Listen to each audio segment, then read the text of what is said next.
Já, velkomin aftur. Heyrðu, það bara lokanhingurinn á þessu þætti, Sigurjón. Já, við erum búin að tala tveir eftir. Ha? Við erum tveir eftir. Já, það allir gestirnir farnir. Það nú gaman, stundum það gaman, þegar veislan búin að sitja aðeins og fá sér eina síkó. Og við myndum að vasku upp og svona. Já, nei, þetta var fjör og góð þáttur. Það fengið fínt fólk til okkar. Já. Varstu það ekki? Jú. Já.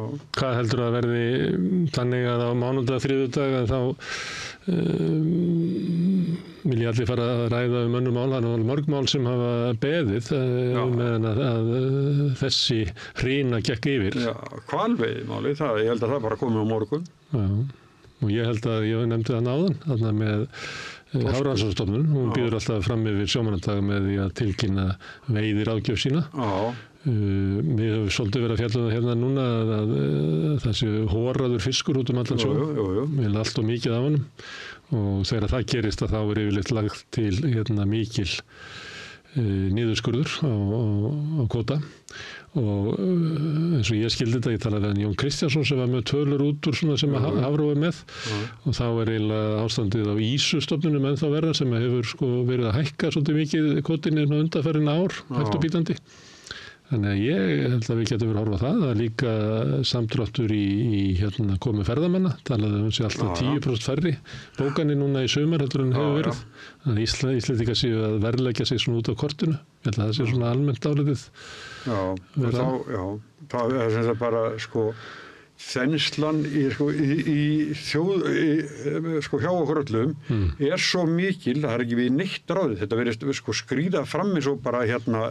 Það er ekki þensla? Nei, væntingarnar og þetta við erum, þú varst að segja þann, við erum búin að verðleggja okkur kannski út af ferðamanna, eða erum að. Það er svona algengasta skýringin. Já, og það er ekki vegna þess að einhver einn veitingamaður er að okra, heldur þetta er allt einhvern veginn í köku. Það hækkar verð til dæmis að því að þetta er ný grein og þá getur maður ætlað sér svo að inn í henni sé mikið lánsfé. Já, og vextirnir háir. Þegar vextirnir verða háir þá náttúrulega fer það út í verðlagið eins og sagt. En það getur verið það sé eina af ástofunum. En það er annars mál líka, það er húsnæðisskortur og húsalegar komið bara upp í nánast kannski bara eins og lægstu laun eru allan eins og örorkubætur eru. Húsnæðis- og mannvirkjastofnun loksins byrjuði að tala það að það sé svona háskalegt ástand á leigumarkaði eins og hvað húsalegan hækka mikið. Og innviðaskuldirnir allt, það er alveg sama hvert þú ferð. Og hvað þú sérð, að það eru sjúkrahúsin, allar heilbrigðisstofnanir, þetta er, við eigum svo mikið eftir, við skuldum okkur svo mikið og þetta er fyrst og fremst vegna að íslenska ríkið, íslenska samfélagið er vanfjármagnað. Það svo ríkissjóður? Nei, já, bara allt þetta til að geta sveitarfélögin, sem eru eitthvað vegna að sveitarfélagin hérna á Suðvesturhorninu að þar kemur upp mygla eftir myglu og reyndar Akureyri líka og það er bara heilu húsin eru bara jöfnuð í jörðu og þetta er allt einhvern veginn innviðaskuldirnar eru svo miklar og viðhald og fleira að mér finnst við erum búin að vera á svo rangri leið í svo langan tíma. Ég man eftir því, ég var eins að tala við eftir hrun á öðrum umræði þætti sem var ég með bylginni og þá var einhver Guðlaugur Þór og hann var að tala afgangur af ríkissjóði, það verið aðalmálið og þá var ég að segja enn allt hitt sem við eigum eftir. Við skuldum það alltaf ef við gerum það ekki og þetta er mist bara allt verið að ganga þannig að við höfum ríkisvaldið hefur haldið að sér höndum í svo mörgu og nú er bara komið að skuldatökum í þessu. Þetta er ekki hægt lengur. Ef við erum að meta stjórnmálinn, þá held ég til þess að Sjálfstæðisflokkurinn, hann óttast ekki innviðaskuldina. Hann ætlar að segja að þetta sé allt hælisleitendum að kenna, að það sé ástæðan fyrir því að þú þarft að bíða svona lengi eftir lækni og hann hefur búin til plan með það. Ég held hins vegar að þegar það kemur, sem ég er að spá hérna, að það verði samdráttur í þorskuðum og ýsu og það verði síðan samdráttur í ferðaþjónustu. Það er 10% samdráttur, þar er svona 90 milljarðar í þjóðartekjum. miklu minni samdráttur sem verður út af sjávarútvegi en samt nokkuð. Verðbólgan ekki að gefa eftir, hún hækkaði örlítið síðast, en hún föst í bara 6%, þannig að það ekki vaxta ákvörðunardagur fyrir einhvern tímann í haust, í nóvember held ég, nei, október fyrst, október, og þannig að vextir ekki að fara niður, þannig að ég á erfitt með að sjá það að til dæmis Sjálfstæðisflokkurinn treysti sér í ríkisstjórn með háa verðbólgu, háa vexti, samdrátt í efnahagslífinu. Þeir munu hugsa sem við verðum að redda þessu áður en við förum í því að við getum ekki kennt hælisleitendum verðbólguna eða vextina eða samdrátt í sjávarútvegi og ferðaþjónustu. Þannig að ég held að við sem að sigla inn í svona tíma sem að verður svona dökkgrár svona. Og flokkarnir munu bara horfast á það að við getum ekki farið Rishi Sunak kann boða til kosningar af því að verðbólgan komið niður. Þá sagði hann verðbólgan komið niður, bara drífið af og ákveður farið kosningar. Það ekkert svona tækifæri sem að Bjarni Benediktsson mun hafa í næstu viku þegar lætin út af forstakosningum er búin. Þannig að ég var að segja þér áðan, ég sé ekki hvernig ríkisstjórnarflokkarnir sjá sér hagið í að fara í kosningar. Það verður bara óþolandi. Ríkisstjórnarfundirnir verður óþolandi. Það er búið að vera það svo lengi. Já, þá verður það bara ennþá verri. Já, og eins og var nefnt það að Helga var alveg sagt að þegar Svandís náttúrulega orðin sterka manneskjan í Vinstri grænum. Já, mér það eftir að koma ljós, mér það Guðmundur Ingi Guðbrandsson, ég held að hann vilji vera formaður áfram. Hann var til dæmis talað inn í mynd núna á föstudaginn. Það talaði inn í mynd svona að hann hefði krafist þess af dómsmálaráðherra og að því hann leiddi ríkisstjórnarfundinn. Af því að Bjarni var út í einhvers staðar að gefa 4 milljarða á ári í vopn til Úkraínu. Og Sigurður Ingi hefur verið þar annars þar. Já, þannig hann stýrði fundinum og hann fór fram á það við Guðrúnu Hafsteinsdóttur að hún kæmi einhverjar skýringar á þessu ofbeldi lögreglunar gagnvart mótmælendum sem voru að mótmæla barna- og þjóðarmorðum í Palestínu. Og hann las þetta inn í mynd. Þannig að ég held að hann sé að reyna að hann náttúrulega gegnir hlutverki og hann formaður VG og ég held að hann sé að reyna að fylla upp í það. Ég vil ekki þyrft frá Svandísi hún hefur haldið sér til hlés í þessari kosningabaráttu þrátt fyrir allt sem hún hefur sagt í gegnum tíðina hvað við að vera þakklátt fyrir að hafa Katrínu Jakobsdóttur. Hún hefur ekki skrifað upp á neitt fyrir hana. Hún hefur ekki skrifað upp á neitt. Hún hefur ekki verið áberandi, ég hef ekki fylgt í henni. Þú segir það, hún hefur ekki verið að leggja inn í lið svona opinberlega. Þannig að ég heyri voða lítið inni og verkefnið að ætla að bjarga VG eftir þennan leiðangur það svo rosalegt.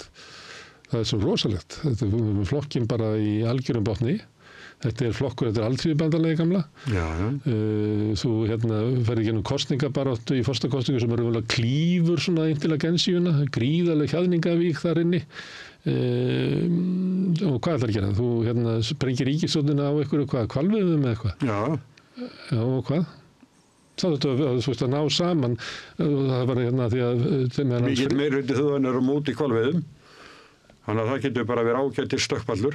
En hvalveiðar ekki mál sem að ræður því hvernig fólk greiðir atkvæði sitt. ESB það ekki einu sinni, Nei, en það koma fleiri mál en þau eru að finna eitthvað stökkpall til að stökkva. Þegar fólk verðbólgan og vextirnir að éta upp kaupmáttinn. Það mál sem að fólk lætur stjórna sér á kjörstað. Það ekki eitthvað sem til það kemur svo seinna.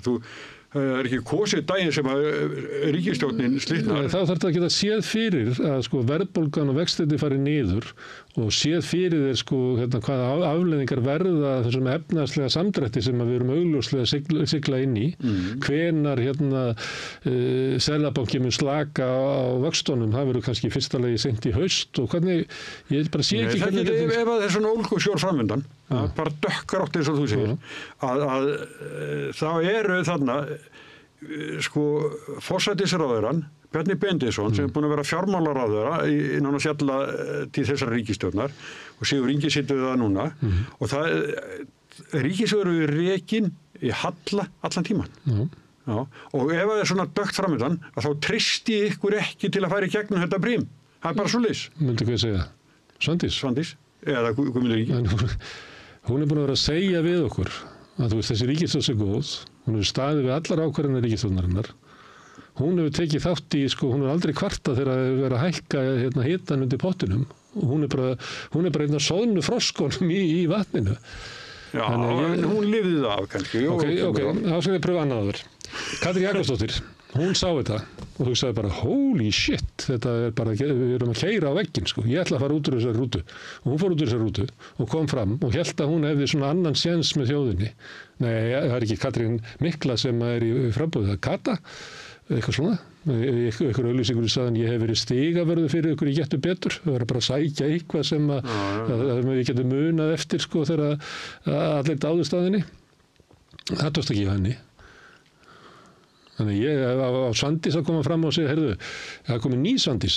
Svandís. Nei, hitt var bara auðalegt, en hún getur sagt, sko, þessi ríkisstjórn er búin að þurfa að, sko, sigla í gegnum mikið og hún hefur aldrei tekist að koma, festu á ríkisfjármálin og núna stefnum við í þannig særok að ég treysti þessum ekki. Ég vil að frekar að það veri kosið upp á nýtt til að komi ykkur ferskir að þessu. Hinum hefur mistekið, sko, minna brím, sko, og hvað þá fara með gegnum þennan brímgar? Nei. Að VG farið fram ríkisfjármál. Já. Það hefur aldrei gerst, sko. Hefur aldrei gerst? Nei, ég man ekki því. Nei. Ég er að segja, sko, þú finnur eitthvað eitt sem getur verið kvalveðarn eða eitthvað, ég veit ekki það, og svo kemur hitt alltaf eftir og að þau ekki höfu við, enga trú á því að það takist graf alvarlegt ástand í ríkisfjármálum og við höfum verið með fjármálaráðherra og sjálfstæðisflokknum allan tíman. Hverju voru við með hana því að þú stuttir hann? Já, en núna bara er svo dögt framöndan. Nú er ekki bara venjuleg bræla, það er bara brímgarið framöndan sem er að hlaðast upp fyrir framan okkur og hver á að sigla í gegnum hann ekki þeir sem réðu ekki við, sko, venjulegu bræluna. Ég held að, sko, þjóðin bara ég held þetta. Ég held að þjóðin muni bara ekki kaupa þetta og ég held líka að þetta sé svo langt verkefni að sko Svandís sem myndi horfa á það og segja, heyrðu, það er að bjarga VG frá eyðingu, er svona 6 ára verkefni, linnulaust uppbyggingarstarf. Ég þarf að sækja alla sem að flúðu flokkinn, sko, alveg sem hafa verið, sem er náttúrulega eitt sem er alltaf verið að tala um að, sko, þessi fólki sem er unnið með Katrínu, hafi lýst við stuðningi við hennar. Ég sá engan af þeim sem hefur flúið flokkinn lýst við stuðningi við hennar, sem hefur bara mjög slæma reynslu af sko Katrínu. Já, svona henni sem leiðtoga. Hún hélt ekki saman flokknum. Við höfum oft talað um það hvernig Bjarni Benediktsson, ef maður horfir á, sko, getu hans sem formanns Sjálfstæðisflokksins og getur hort á kosningarnar, ekki gott, að ná sér inn í ríkisstjórn, já, það er bara, hann hefur staðið sér vel þar, halda saman flokknum, hann hefur staðið sér ömurlega í því, það hefur bara viðreisn og sömuleyti held ég að sé svona lágstétta fylgi Sjálfstæðisflokksins ef það hugtakið til, sem að hefur farið yfir í flokk fólksins og þjóðernisinnarnir eru farnir yfir í miðflokkin, þannig að, sko, Bjarni hefur tekist hörmulega að halda saman þessu big tent vondur ráður og vondur formaður. Já, það sem að Sjálfstæðisflokkurinn þarf að vera, þessi breiðfylking og allt svona, sem hann gengið það hörmulega. Þó hann fyllir, sko, Laugardalshöllina á landsfundi, að þá er hún ekki fjölbreytileg þessi tjaldborg og hún var áður. En það sama má segja um Katrínu sem hefur tekist hörmulega að halda saman VG. Það er bara, er eiginlega bara líður valla þess á mánuður að þess að ykkur lýsi yfir það hans hættur í VG. Þannig að það þarf að ná fólkinu saman og byrju, ef að ég rauk út úr VG þarna 2017 eða 2021 eða bara í gær, er það Svandís sem að kalla mig aftur. Það þarf að vera eitthvað svona, sé breytt stefna, þannig að það er eitthvað uppgjör stefnuna sem áður hafi verið. Er það Svandís sem getur leitt hana sem er búin að segja okkur allan tíman að við höfum að þakka Guði fyrir það að eiga forystukonu eins og Katrín Jakobsdóttir. Ég sé þetta ekki gerast. Ég nefndi Svandís að getur verið, og eitthvað dinga, getur eitthvað sem ég þekki ekki. Nei, kannski eitthvað sem að flúði, kannski var að sniðast fyrir að bara hringi í drífu eða eitthvað. Og láta hana reyna að endurreisa VG. Lilju Mósesdóttur. Lilju Guðfríði Lilju. Grétarsdóttur. Ekki alla Gíslaningarstjórn á fullorðin? Ég veit ekki, þetta verður flókið að sjá þetta. En hvað heldur að verði allt í háaloft í ríkisstjórninni bara strax á mánudaginn? Já, fljótlega eftir það, sko. Svo ætla að koma í gennum þingið, breytingum útlendingalögum, breytingu almannatryggingum, svo líka breytingu húsaleigulögum sem ég hef svolítið náhuga á. Síðan er þetta ákvarðanir hvalveiðar. Það er ekkert auðlindin okkar og það dæmi, það er ekkert að fara í gegn. En þetta eru allt saman erfið mál, inn í þessu líka vopnaburður lögreglunar eða aukin breytingar lögreglunar. Hugsaður ef lögreglunar hefði verið með rafbyssur þarna í Skuggasundinu? Þetta var svakar. Staðinn fyrir píparóðan? Þetta var í hverfinu, ég býð þarna ekkert svo langt frá. Svo var ég bara að fara í vinnuna og þá hitti ég fólk sem var að koma úr eftir að hafa verið svona gasað, sko. Og var svona rauðeikt og hafði verið aðstóðað inn í þjóðleikhúsið, hafði tekið við særðum og hlindaðum. Myndböndin sem eru sýnd þarna eru bara, þetta er svo brútal. Það sem að löggan er að spreyja eitthvað sem er fyrir lögreglubíl og svo eldir hann, svo dettur hún í jörðina og einhverju lögreglumenn er að draga hana af og ein löggan eldir til þess að spreyja hann á leiðinni. Og svo er hann Kúsæ sem hefur verið mikil drifkraftur í þessum mótmælum öllum, stendur svona með palestíska fánan bara upp á Lindagötu og það bara kemur ykkur og spreyjar bara í andlitið honum og stuttu færi. Maður var ekki að gera nokkuð skapanlut að sér. Ekki nokkuð skapanlut. Var ekki fyrir neinum. Nei, og það er ástæða fyrir að Guðmundur Ingi ég svona hafði bara séð myndböndin og heimtað það er náttúrulega ekki hægt að halda ríkisstjórnarfundi undir þessu ástandi. Að löggan sig úti að misþyrma fólki. Þetta er náttúrulega svakalegt og risafrétt, Ég ætla að reyna að ná fólki morgun sem að fekk þetta í andlitið. Til þess að lýsa þessu því að ég held að þetta sé mjög sérstakur viðburður þar sem að lögregla fer með svona ofbeldi gagnvart friðsömum mótmælum.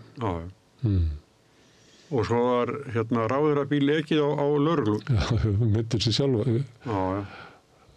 Já. Sem að lýsi svona ákveðinu paníkástandi. Það er bara eitthvað paník. Þú þarftu bara að bíða þá til að það færi á að keyra. Það er spurningin, var þetta yfirmaðurinn á vettvangi sem ákvað þetta eða var þetta fyrirfram ákveðið að brjóta þetta niður eiskið fyrir öll? Það hljómaði svolítið þegar Guðrún Hafsteinsdóttir síðan svaraði fyrir þetta. Þá var hún mjög afdráttarlausa yfirlýsingu til stuðningslöggunni eins og að ráðherrarnir hafa verið í einhverju hættu. Þessi mótmæli sem hafa verið, þessi mótmælastaða fyrir utan ríkisstjórnarfundina það hefur mest verið konur sem eru þarna og mikið svona mæður af því að þarna er verið að mótmæla barnamorðum og það er alveg augljóst á mótmælanum að svona mæður stíga fram og mótmæla vegna þess að þeim með ógeð yfir því að Íslands stjórnvöld geti ekki stigið í niðurfæti og mótmælt þessu og bara endurvarpað vilja íslensku þjóðarinnar að þessu sé lint og það er alltaf komið fram í öllum könnunum að mjög ríkur stuðningur á Íslandi við palestínumenn. Þetta er í Suðurlöndum, þetta er í Írlandi og Skotlandi, er það ekki Glasgow Rangers sem að styðja Palestínu, held ég. En Ísland er eitt af þessum svæðum sem að hefur ríka samkennd og samúð með palestínumönnum. En stjórnvöld er ómögulegt að gera það vegna þess að raunverulega vilja þau helst styðja Netanyahu og ríkisstjórn hans og ísraelska herinn. Það er kallar þetta árás, sagði Bjarni Benediktsson þá utanríkisráðherra. Þetta var viðbrögð hans við þjóðarmorði. Það verið framið þjóðarmorð. Það er alls að dómstóllinn er búin að segja þessi líklegt að þetta sem verið framið þjóðarmorð, búin að skipa þeim að hætta og Bjarni svarði, kallar þetta árás? Það sagður árás. Þetta er okkar nafni. Þetta er afstaða stjórnvalda. Þetta er okkar nafni. Og þessar mæður sem hafa verið að mótmæla, þeim ofbýður þetta. Og það er hvernig mæta stjórnum þessu, labbar ráðherrarnir út og ræða við þeir. Nei, þeir ræddu ekki við fólki sem var með tjaldbúnur á Austurvelli. Gunni T.H. Jóhannesson boðaði á Bessastöði og ræddu við þau. og Guðni T. hafa verið rætt við þau sem hafa staðið að þessum mótmælum út af Palestínu. Það var áður að búið út og tala við fólk. Nei. Það er að segja það. Þetta er alveg morkin ríkisstjórn sem mynd falla við fyrstu völu bara hérna í frá með morgundeginum. Bara ef skrikar fótur þá er þetta búið. Þetta er alveg vonlaust dæmi. Já.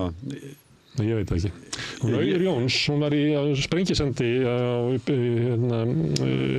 Bylgjunni í morgun. Mínu gamla þætti. Já, og hafði þar fengið yfir sig Birgi Hermannsson sem mjög herskár svona stjórnismæður Katrínar. Stjórnmálafræðingur og farið mikinn á Facebooku í greinum að fjalla að það sé kvenhatur að kjósa aðra hvora hölluna frekar heldur Katrínu og hann Björn Ingi Hrafnsson fekk þá 2 yfir sig og þegar við hittar þetta fyrir utan þá var hún eiginlega eftir sig Nei, hann leið bara ekki vel hérna að lenda í svona rútum tveimur getur verið höfra. En Björn Ingi, hann hefur spáð þessari ríkisstjórn dauða núna í hverju viku, alveg frá því bara held ég snemma á síðasta ári og hann hefur alltaf spáð því að ríkisstjórnin sé að springa og kemur alltaf í þessa þætti og er með sína eigin þætti þar sem hann spáður því alltaf ríkisstjórnin sé að springa. Hann spáði því líka að Katrín Jakobsdóttir ef hún myndi bjóða sig fram þá myndi fá glimrandi kosningu. Það myndi allir verða bara að dufti í kringum hana. Já, í kringum þessa sól. Já. Og stundum getur maður velt því fyrir sig að ef að einhver að spá alltaf ykkur og það gengur aldrei eftir að kannski ámaður að bara spá eitthvað þverögt. Ég held að það sé næstu það sem Björn Ingi bendir að það er þverögt að fara að gerast. Þannig það er eiginlega mín lína í þessu.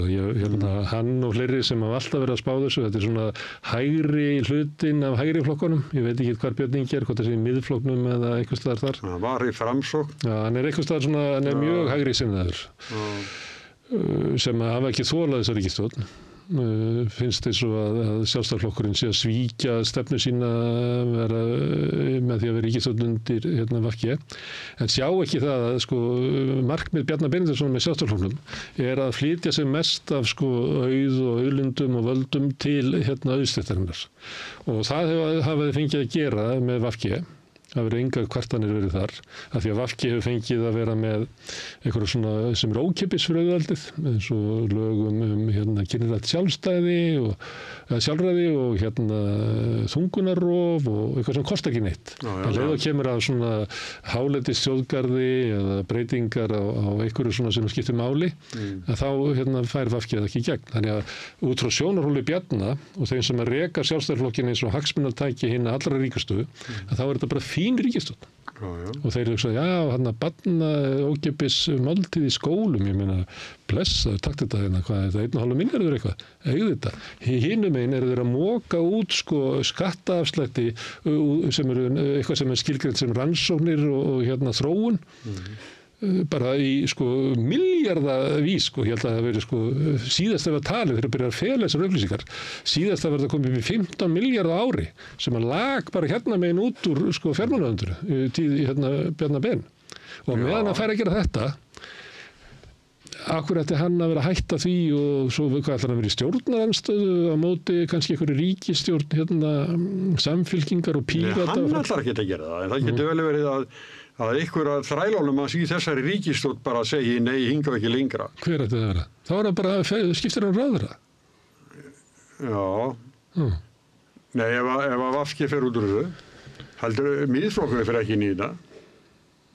Það er náttúrulega það sem stóð til Já, en miðflokkurinn er ekki sókn núna, það er ekki að koma eins og bara öskukall þarna inn í þetta rugl.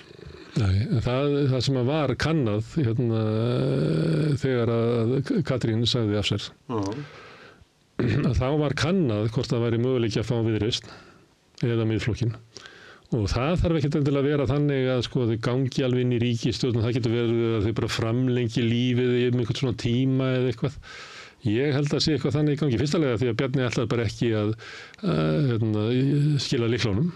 Hann verður að taka þátt í ákvörðunum hann að auðstéttin haldi áfram að eflast, hann er að vinna fyrir hana og hún hefur engan áhuga á kosningum.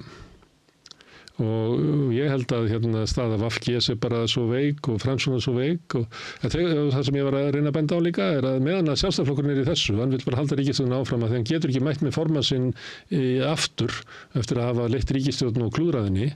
Hann getur ekki mætt hann í kosningar og hann næri ekki að skipta formann eða neitt áður ef að hinnir sprengja og þar alveg færi fyrir VG og Framsókn að fá svona ýmislegt í gegn sem að þau geta notað til þess að benda á í næstu kosningum. Ég held að þetta verði sagan næstu 6 mánuðina. Leiðinda saga framöndan. Hinn kosturinn er það ef að þú hefur rétt fyrir það þá munum við bara sjá það bara strax eftir helgi bara að ríkisstjórnin eiginlega að loka. Já, í vikunni. Já, sjáum til hvað gerist. Gerum það. Ræðum það næst. Já, takk sinni. Já, þetta voru þættirnir Synir þátturinn, Synir Egils á þessu sinni, sérstakur dagur. Það voru forsetakosningar í gær og það er sjómannadagur í dag og við óskum öllum sjómönnum núverandi og fyrrverandi og öllum þeim sem kannski dreymir að vera sjómenn en geta það ekki af því að við búum við kvótakerfi, þar sem við erum búin að færa auðlindir okkar sem við með nafninu til eigum saman til örfárra fjölskyldna sem eiga þetta og fólk sem vil byrja einhverja útgerð ferða ekki. Það búið að loka þessu. Sameinuðu þjóðirnar hafa fundið að þessu og sagt íslensku stjórnvöldum að þau verði að breyta þessu og þau lofuðu því en gerði ekkert í því. Þannig ástandið í dag á þessum sjómannadegi. En við þökkum kærlega gestum okkar sem hingað komu. Ég þakka Sigurjóni bróður mínu fyrir hjálpina með að gera þáttinn og Laufi fyrir að taka hann upp og senda hann út og ykkur sérstaklega fyrir að staldra hérna við og hlusta. Ég bendi ykkur á að dreifikerfi samstæðuna hefur verið byggt upp af ykkur þegar þið segið vinum og vandaminu frá efni sem þið sjáið hér og eða heyrið að þá stækkar dreifikerfi okkar, þá fer fólk og skoðar þættin okkar á Facebook, á YouTube eða í hlaðvarpsveitum eða í útvarpinu á 89,1 á stóru höfuðborgarsvæðinu. Það útvarpsendingar má líka sækja á spilaran, spilaran.is á netinu og spilaran líka app sem má hlaða niður í síma og hlusta á samstöðinu og allar íslenskar útvarpsstöðvar hvað sem í heiminum. Við erum líka komin í sjónvarpið á þeim sem eru svo heppin að fá sjónvarpið sitt frá símanum. Það er númer 5 á fjarstýringunni. Hvet ykkur til þess að tékka á því. Ef að þið eru hjá ykkur öðru fjarskiptafyrirtæki þá ættu kannski að hnippa í það og spyrja okkur ekki líka boðið upp á efni frá samstöðinni 24 tíma sólarhring, 7 daga í vikunnar, allan ársins hring, samfélagsumræða í þessu þætti við rauðaborðið og í öðru þáttum samstöðurinnar. Þið sem að viljið taka þátt í að byggja samstöðuna sem umræðu vettvang og fréttamiðil geti gert áskrifundur. Það kostar 2.500 krónur. Þið farið þá inn á samstöðun.is, það er hnappur sem ástendur áskrift og þið getið skráð ykkur þar fyrir 2.500 krónur með því megi borga meira þið viljið og þið sem að kjósið getið látið áskriftuna renna sem félagsgjöldin í Alþýðufélagið og það er Alþýðufélagið sem á og rekur samstöðuna. Allt sem við sjáið hér og heyrið er í boði áskrifenda og við þökkum þeim kærlega fyrir.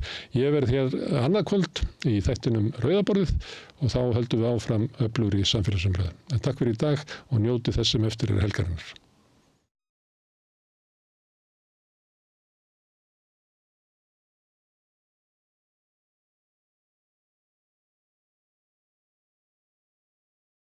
Allir þættir samstæðuverinnar eru á YouTube. Hvernig getur við réttlætt að 60% Eflingarfólks eigi erfitt með að ná endum saman?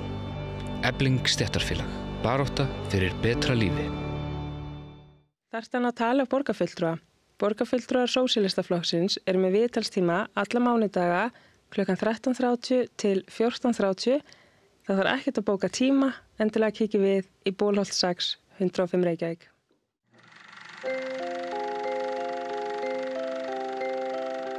Tíminn. Stundum virðist hann silast áfram.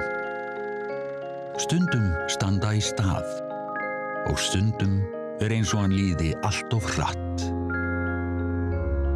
Tíminn er okkar dýrmætasta eign því hann fáum við aldrei aftur. Þess vegna er mikilvægt að nýta hann vel og selja hann ekki ódýrt. Við sættum okkur ekki við að tími sumra sé álitinn verðmætari en annarra og berjumst fyrir bættum kjörum. Fleiri augnablikum með fjölskyldu og vinum.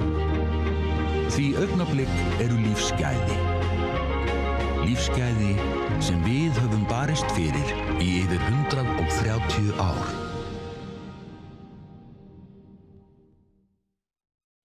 dreifðu það á Samstöðinni.